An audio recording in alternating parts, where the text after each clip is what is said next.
Okay.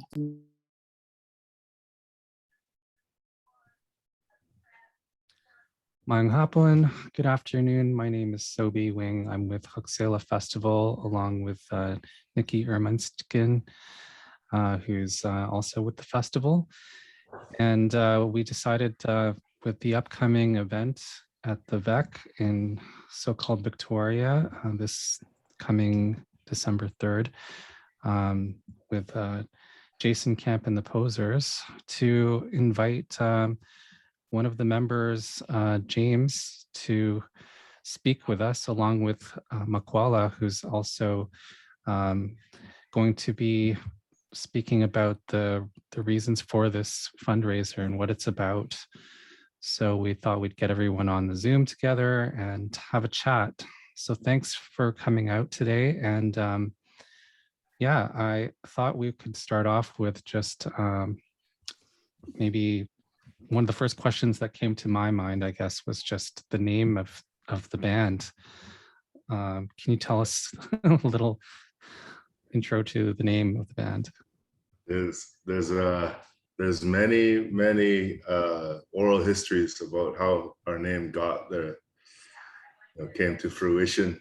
The truth is, Jason Camp is a cultural enigma. There is an iteration of him that existed once in Masset as a DJ, and through a series of discussions on the Fowler side of things, we honored him with a name and named our band after him. So Jason Camp actually isn't in the band, and we're all posers. So. Yeah. I think that's the most politically correct way to say, and the most diplomatic way, seeing as Jason now lives in Victoria. Hopefully he could buy a ticket to the show. And Jason, he'll be buying it too. Oh yeah, I was gonna say, I'm like, no comps allowed. I hope Jason's watching this right now. So yeah, I guess to expand on that question a little bit, from my readings, your two-piece punkabilly band is made up of yourself and also Jalju. Is that how you say his name? Josh Jew. Graham Richard. It's a whole thing. It's very difficult to pronounce our language, so we just say it's okay. Yeah. If you did it at a potlatch, you'd have to pay money. But if you could just call him Graham, it's what we say is that we use our colonial names as trading names up and down the coast. So, because it's, it used to be Chinook, our common trading jargon, but English has now taken its place. So we can all communicate amongst ourselves using English and those English names. So I'll be James and he could be Graham. And I really appreciated the way that it was described as your music was described as rock songs dedicated to your ancestors. Yeah. And can you speak a little bit about some of is it going back to 2016 that you began, or is there earlier developments? Our people come have a belief of ever turning reincarnation. So there's a feeling that, of course, we played music in many iterations in the past. He's from a different clan. I'm from the Gakyalskigoi people in Kuna, Ilnagai. And he's from Kianasli in the northern end of Haida Guy. So we probably would have potlatched together, even 5,000 years ago, something like that. Our people are older than 14,000 years. But to be realistic, we'll say 5,000 years. We probably started playing music together at a potlatch, eating drums and singing songs. And just in this lifetime, we kind of came across each other again. And instead of drums, had a guitar and picked it up. And kind of ever since that moment from meeting each other again, we hit the ground running as a rock and roll duo. And then we met Johnny Bagel, who is a whole other thing. And I hope that he can make it. Yeah. And can you describe when you mean what you mean by punkabilly? Those are I think two distinct genres that sound like they were influential to both of you. Well, I think that, you know, the type of music that we play is solely based in our skill set. So when we first started playing music together, we elected to play the, you know, things that are, well, there's a few different reasons we play punk. I think we all hold kind of internally, we all hold this just flame of rage that's building.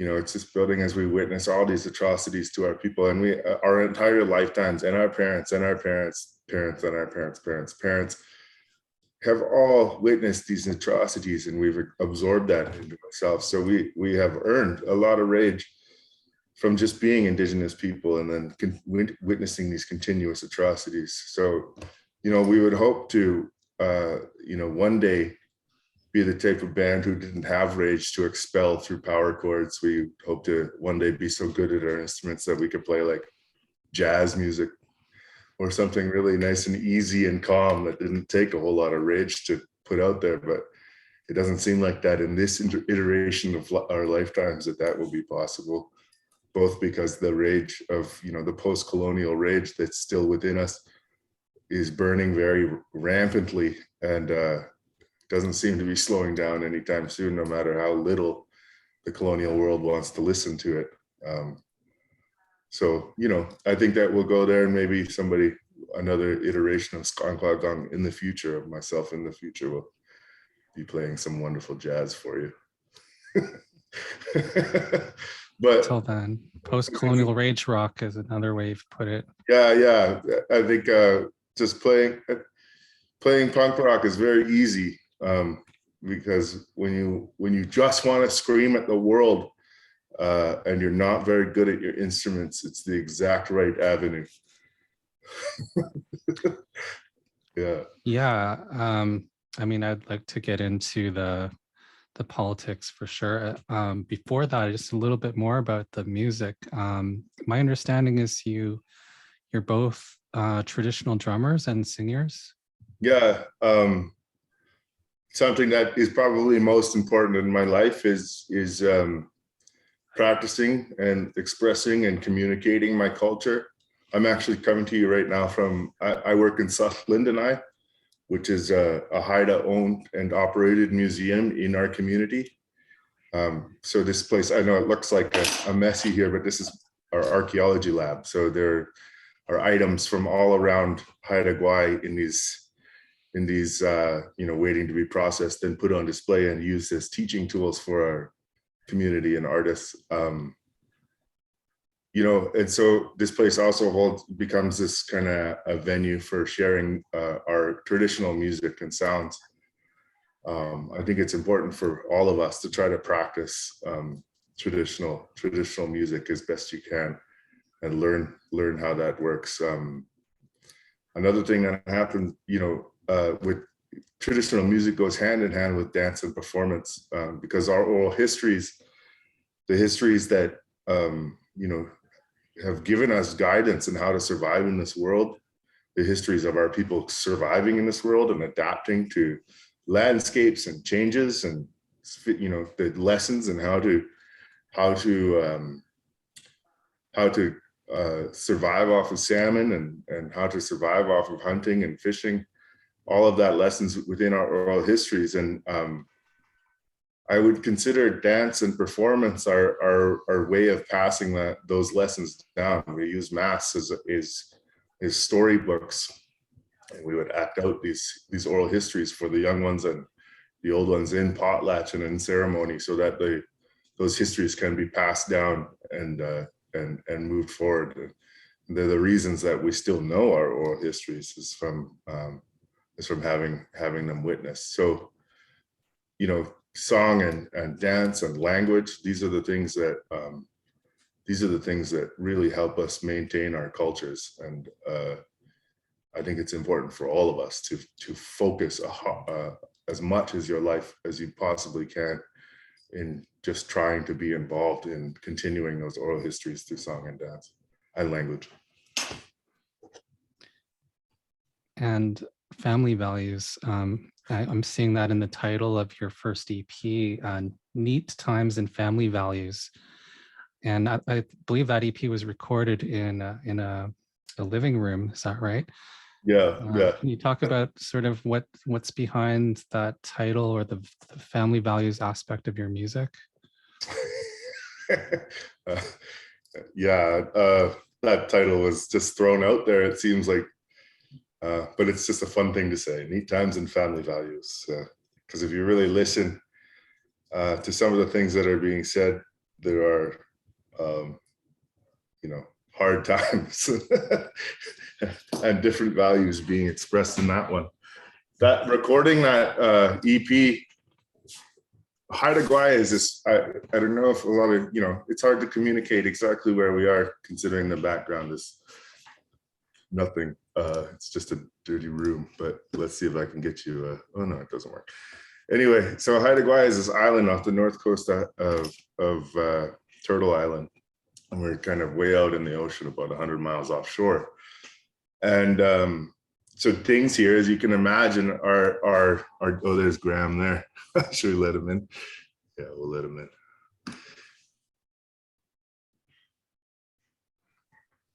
in. It's harder to, there isn't just a recording studio kicking around, and there's not just a music store kicking around. But there are a lot of very talented artists. So kind of what we were able to do at the very beginning of starting our band is to partner with a bunch of the other artists on Haida Guy and pool resources and skill sets to build, makeshift studios and use each other's guitars and amps and expertise to produce our own EPs and produce our own live shows and fundraise for tours and everything like that. We, through cooperation, we're able to form a community of artists that supported each other, Haida and non-Haida, not just Indigenous people, but just artists working collectively for a greater good. And so we created a music and arts cooperative called Kwakwa, which means do it yourself in Haida. Ironically enough, a cooperative named Do It Yourself. But and through the creation of that, we've been able to snowball those resources from recording 2 EPs, one for ourselves and one for our friend's band named Dub Jackson Band, in that living room, and then. And it's led to multiple things, tours and music videos. And we have a show that we film in Josh Jew's house called Cedar House Sessions, which is a wonderful house that we've turned into another recording studio that showcases, many other artists on Haida Guy and visiting artists. And from then also been able to self-produce our full LP, which is First Contact, yeah, and a couple other ones, and then also been able to produce our upcoming sophomore album, which should be released by the spring, but it's fully recorded and just in the mixing and mastering process at the moment. So yeah, it's really great, and out of necessity, we've proven that through community cooperation amongst, interracial even cooperation, we've been able to put out a better world, a better Haida Guy for the world. So it's been a good lesson. Yeah, that DIY spirit really comes through, especially when I see your music videos, and, just it seems like you took the cameras out to a beach party or something and just, recorded. That's exactly what DIY. We did. Yeah, exactly.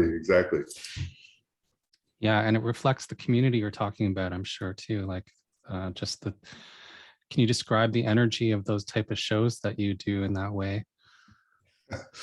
The type of shows that happen here on Haida Guy are definitely way different than, well, not really, but there's weird things, you know. We'll play in a big field full of people, and there'll be a mosh pit full of hippies in mud flying around, and then all the Haida people, you know how it is, you walk, they're like, what the hell are these crazy white people doing? And then you stand on the outside like, what the heck's going on? And then every once in a while just shove one into the mud.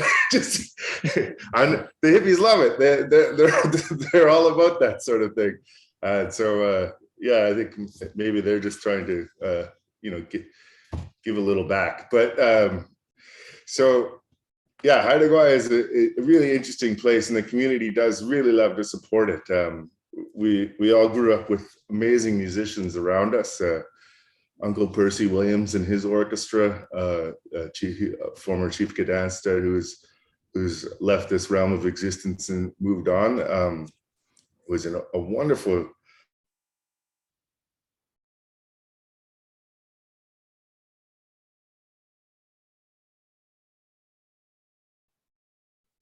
that would play.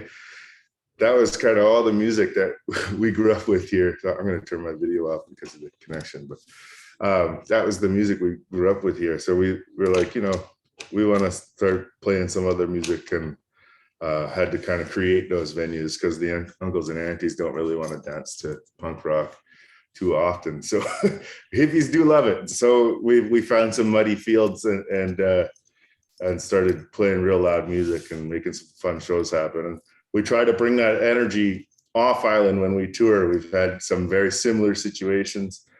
All the cousins around the outside shoving the hippies in the mosh pit.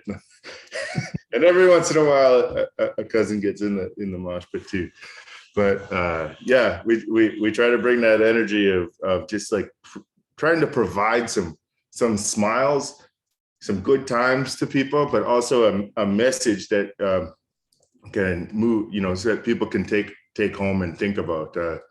When you play songs like Silver Tongue White Man in major chords, or Indian Act in major chords, people, you know, major chords kind of express a joyous feeling, but you know, you'll have a whole crowd, you know, hundreds of people screaming, "Kill the Indian, save the child," and not even realizing what they're saying. And then they might go home and think, you know, where did these phrases come from? What is the Indian Act? You know, what the music video for Silver Tongue White Man is, it, you know, all the proceeds of that will go to the Wet'suwet'en people. It has been for years. And what is the reason that all that imagery is on that music video? And so it's really interesting to kind of mix in traditional messages with the dichotomy of modern Indigenous life, you know, constantly being on some sort of front lines, or constantly being in some sort of battle against, you know, oppressive existence, and having that communicated while still dishing out a good mosh pit is an interesting place to be, for sure. Yeah, I wanted to talk about that song Indian Act a little bit, and I think, you know, that might tie into what this event is about, and maybe Makwala could also connect in on that background for the audience as well. But could you start a little bit about Indian Act, or, you know, any of your songs that, you know, seem to be directed towards things around land back, that kind of thing? Yeah, I mean, we're in a nation that is currently, you know, and has been for a better part of a decade, negotiating the terms of our own title recognition. And I think it should be very clear when we talk about title that we have it. You know, you have it. Anybody west of the Rockies has title to their own territories. We've never ceded anything. We've never had a had any sort of surrendering of any sort of land, territory, waters to any colonial governments. And it's wild to be just hoping to have that recognized, right? Because that's what we're all seeking, is title recognition, if we are seeking it. So, and seeing what people who have had their title recognized or had these negotiations go through, seeing what that means to Canada, which means, you know, more broken treaties and more broken promises, and seeing that, you know, maybe recognizing title in a colonial way is difficult. Maybe it's not as powerful as we thought it was. Maybe it's more for us than it is for them. I don't know. Yeah, it's a weird place. It's a weird place to be. Our generation is right now. So the songs like Indian Act, that's kind of like there's kind of two worlds being spoken. Oh, can you still hear me? Yeah. There's two worlds there, right? There's two voices at hand in that song. If you really listen to it, there's there's one that is, you know, me speaking about the atrocities committed against us. And then the other one is the point of view of the person, seemingly from what I think these people are thinking, you know.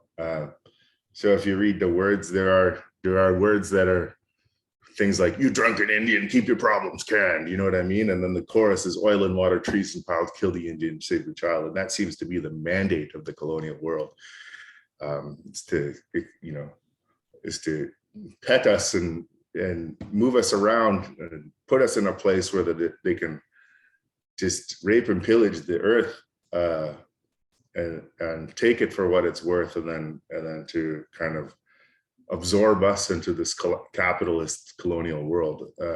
And this is not the teaching of our people, obviously. And it's so, you know, that one in particular, it's a wild one to be playing, and it hits pretty hard. So like I say, lots of people scream it back to you, and you just wonder, you know, can you pay attention to what you're screaming? Because you're screaming, "Kill the Indian, save the child," to 3 Indigenous men. So yeah, that one in particular is kind of, if you read the lyrics, is kind of showing those two parts, and then the last verse is my kind of reply to it, which is, "I don't want no whiskey, I don't want your smiles. I want justice and no more lies. I don't want no treaty, I don't want no laws. I want freedom from your jaws." And I think that's the overwhelming feeling of all of us, is we don't want to negotiate. We don't want to have to prove our existence. We know who we are. We know where we're from. Our languages and our songs are as old as some of the trees. They're as old as the tree species, honestly. On Haida Guy, cedar is only 6,000 years old.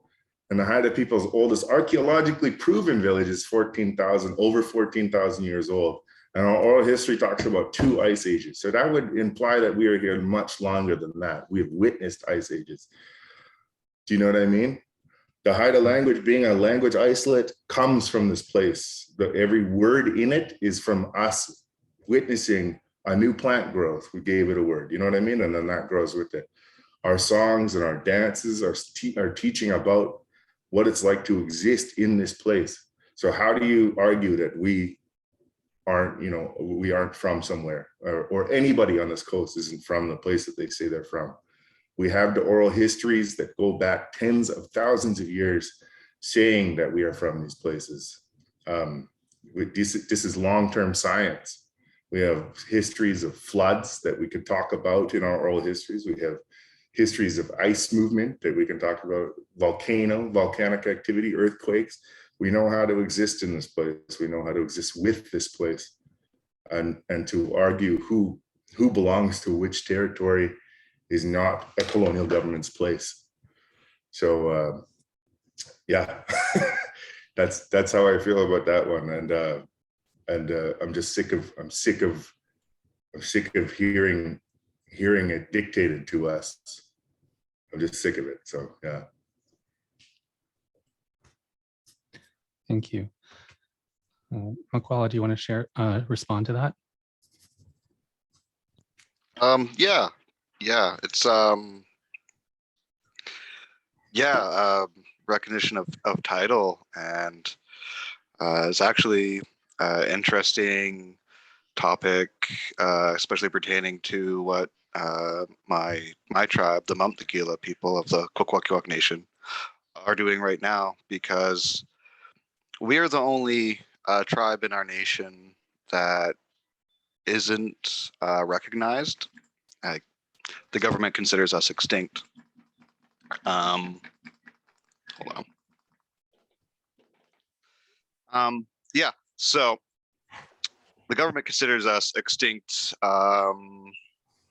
Back in the early 1900s, they tried to amalgamate us with the neighboring tribe, the Tla'awi'tsis, and that worked for a little while. But when they built the residential schools, or let me rewind a bit, when they were asking for this amalgamation, they were promising us infrastructure. We're going to combine our villages. So we would move over to the Tla'awi'tsis at Kalugwis, Turner Island, and they would build us a hospital and a school.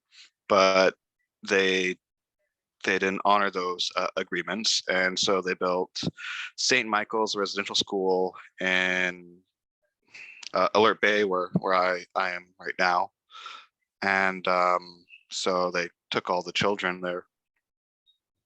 And of course, you know, can't imagine living in a village with no children. So most of our people left and followed. And another part of the agreement was that even though we were to be amalgamated, was that there would be a chief of each tribe, and they would have the say of what would happen to their communities and their territories. But again, the government failed. The DIA failed on that front as well. When our mtagila chief passed away, they just kind of they were just consulting with the Tla'awi'tsis chief. And so we fast forward to like 1996, and there is a corrupt chief in the Tla'awi'tsis, John Smith, and a relative of mine, actually. And so in 1996, he filed a band council resolution saying that the mtagila people had left the territories and essentially handed it over to the Tla'awi'tsis. But there's only 2 signatures on that band council resolution. It was John Smith's and his father's. So not a mtagila signature was on that BCR. And even though we actively potlatch and have been, we never stopped. So we are recognized within our own systems. And yet when my grandfather, who was also, he was a mtagila chief, and when he confronted John Smith, he said, John Smith replied to him, "I didn't know there were any of you left," which is BS. You know, he knew, and in fact, they used to be friends. But yeah, so this fundraiser is right now it's going towards building infrastructure on our traditional village site at Hiladi, which means a place to make things right, or a place where everything is right. And so right now my mother is currently there occupying the site. We've been able to build a few structures, our own tiny house, and the next steps are we want to build more housing there or lodging for elders and youth to come. A smokehouse is the next thing we want to build there, so that'll give our people incentive to come and use the site there, so they can actually hunt and fish there. Yeah, and in 2006, I believe, my grandfather, Basil Ambers, held a feast at the Eve River Rest Stop area just off of our highway here on the island. And about 60 chiefs came from our nation, and that was to declare mtagila independence, and that we've always been here, and this is us asserting our title And so he has since passed away, unfortunately, and many people have in our fights to assert this independence. And now we're one more step ahead at actually occupying our lands and building the infrastructure. I've been involved in this project since 2017, and we also have a court case going, which we're also separately fundraising for. Just letting the government know that they can't just go to any of the neighboring tribes when it comes to our territories. They're going to have to come to us, because currently there's fish farms in our territories of the Broughton Archipelago, and they were approved by John Smith, not any of the mtagila chiefs. So yeah, it's just us claiming our title to the land and making use of it, because the only way to do that is to use the land, to be on the land, to have fires and eat traditional foods, sing songs. And I'm happy to say that I've been able to bring many of our tribe members and some of our chiefs to the land, and we've sung songs, we've had fires there, told stories. It's something that hasn't been done for decades, but we're there now.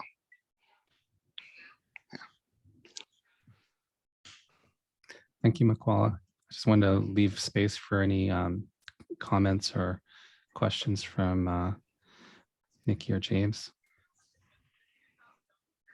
I think that this sort of action, the reoccupation of our territories, the reoccupation of our culture and the traditions on our territorial lands, is the only way forward for our generation. We need to shed the Indian Act. We need to not be numbers on a card any longer. We need to claim ourselves as humans. I'm not 670076102 under the Indian Act. I'm Kwah.Agang of the Gakiel's Kigwe clan. Do you know what I mean? And our friend here is, you know, he's doing just exactly that. His whole clan and whole people are doing just exactly that. And all of us need to encourage our communities to do that. To continue to occupy our territories and continue our culture, continue our ceremonies, and continue our languages, because it's going to be the only thing that helps us move forward as a human race, is if we listen to the people who are from these territories and how to occupy and live with territories and with the earth. Do you know what I mean? We don't live on it, we live with it, we live amongst it. And the earth, the world is as sharp as the edge of a knife, is a Haida saying. We don't live in balance with it. If balance isn't there, we can fall right off it, and we will cease to exist here any longer, and the earth will continue forward.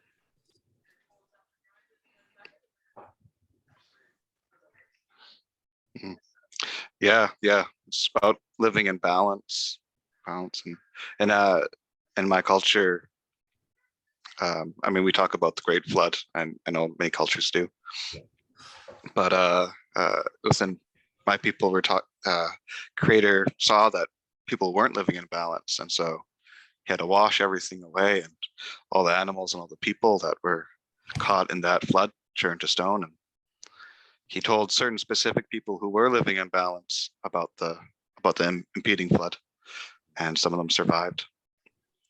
And it's just interesting right now to see the floods that are happening all over BC, and you know, people were stuck on the South Island, buying up all the gas, panic buying supplies, and this is like, I know specifically on the island, it's a result of overlogging and taking too much of our resources. And this is just 3 months after us seeing the crazy wildfires that are a result of climate change. So this is us making our own bed here.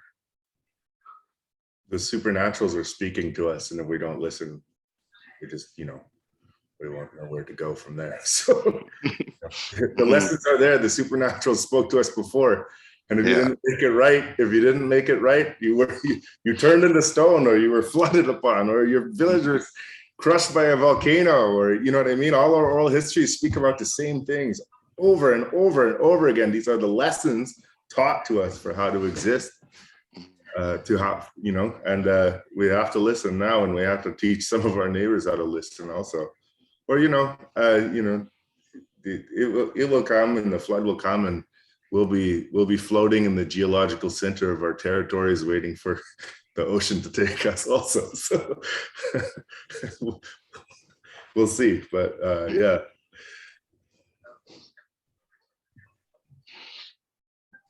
Well, Nikki, could you tell us more about the show? There's another act, and just in terms of any information about the show itself. Yeah, for sure. Yeah, I don't know. I'll introduce myself real quick. Tansei, Mia Misiotin Esqueo, Strong Wind Woman, or AKA Nikky E. Yeah, so I'm ΝEHIYAWAK. My family's from over the mountains, Cree. We like to poke fun at Makula for being That's an inside joke. Anyways, my son's father is actually Makula's brother Indian way. So my son is directly involved with what's going on at Hiladi, and he's like going to be like a benefit from this, he's going to see this growing up and be able to be on this land growing up and be able to learn those ways, which is something that I can't give him because I'm not from here.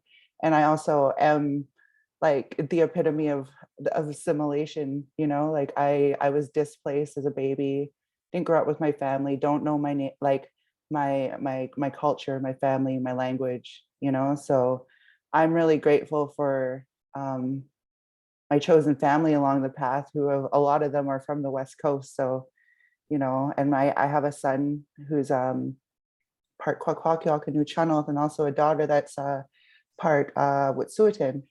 So like I have big stakes in both, let's just put it that way. And yeah, I think, after I had my daughter, that's when I started doing a lot of this work and realizing, wow, this is, like if I can't go back to where I'm from, they can go back to where they're from. And I want to make sure that it's there for their grandchildren and their grandchildren's grandchildren. And yeah, so anyways, long story short, let's talk about the show. The show is going to be December 3rd in Victoria, so-called Victoria, Lekwungen territory. And yeah, it'll be it's December 3rd. Doors open at 7. Tickets are $40. It is a fundraiser, so let's just make that super clear. It's not like, we do actually have a whole bunch of tickets set aside for Indigenous people if you can't afford it. So we want to also make it accessible for people who can afford to come. So if you go onto the Facebook page under Unite and Ignite, a fundraiser for mtagila land defense, you'll see the email address there. So if you do want to come to the show and still support and be present, and yeah, send us an email and we'll make sure that you're there.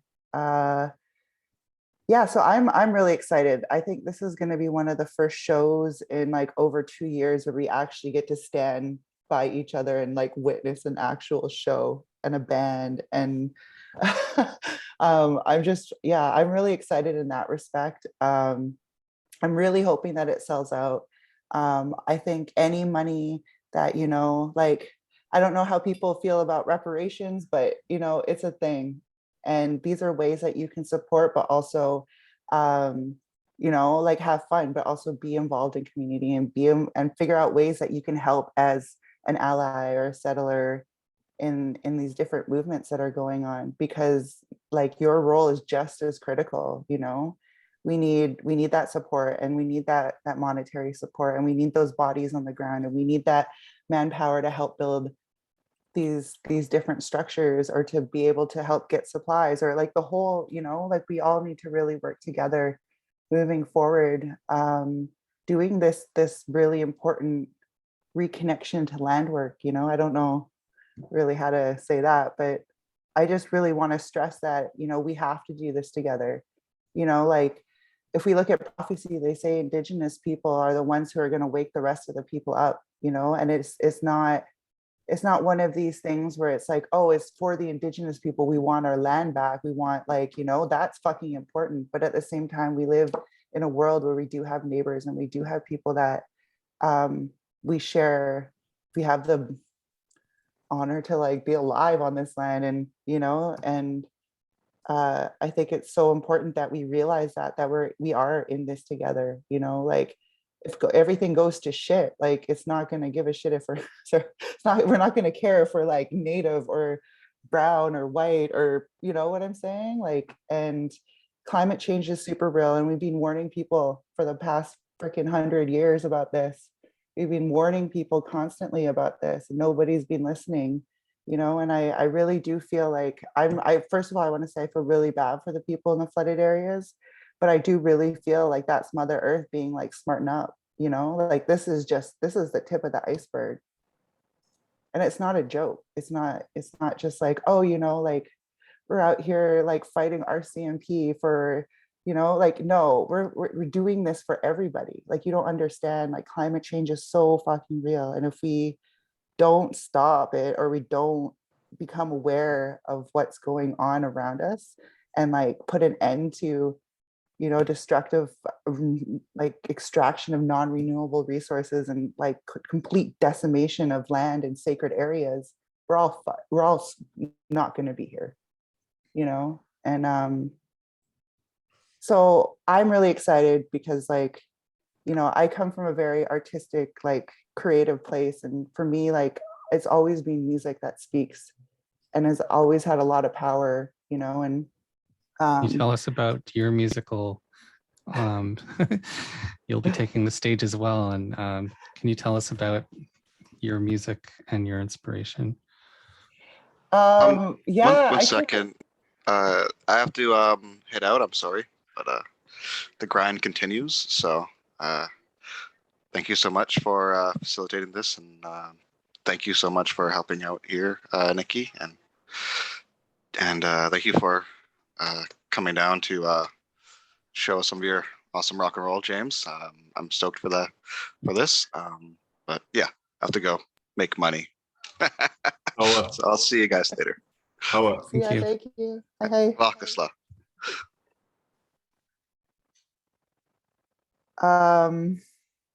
Okay, music. Well, I started rapping when I was 13. I started writing poetry even younger. I was always more of a background person. I started off doing audio engineering. I went to school for that, and I had all these dreams of doing these wild things, and then ended up in East Van working with an Indigenous youth program that started a recording studio, and they needed my help. And that's kind of how I got into this and started to learn about, like I said, I was the epitome of like assimilation, growing up in the city and not having those connections to my land and my culture. So I found different ways, and that was one of the ways. And I feel like, you know, Creator really pushed me in that direction to do music, but do it in this way, and be able to help support different causes and fundraise and bring awareness and bring good music together. So I did that for like 10 years. I didn't perform. I had a child. I had my daughter Angel, and I just it kind of took a back seat to everything. And recently I've been raising my son on my own. Mind you, I'm co-parenting, but majority of the time, like, it's just me and my son, who's 2.